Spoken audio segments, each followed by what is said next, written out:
जी नाज़रीन, अमेरिका ने ईरान के ऊपर हमला कर दिया है। अमेरिका ईरान और इसराइल की जो जंग है इसके अंदर शमूलियत इख्तियार कर ली है।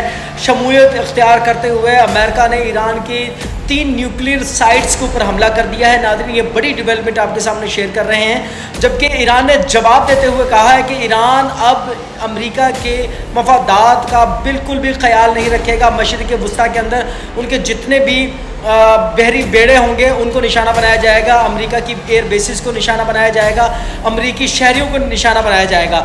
जबकि ईरान ने दूसरी तरफ ईरान ने यूरोपीय यूनियन को भी मुतनब्बे किया है, यूरोपीय यूनियन को भी धमकी दे दी है।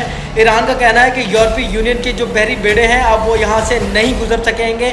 ईरान ने इसको एक शर्मनाक हमला करार देते हुए ईरान ने कहा है कि ईरान अमेरिका को बड़ा सरप्राइज़ देने जा रहा है। क्या अब ईरान अमेरिका, इसराइल और यूरोपीय यूनियन को बड़ा सरप्राइज़ दे पाएगा? क्या ईरान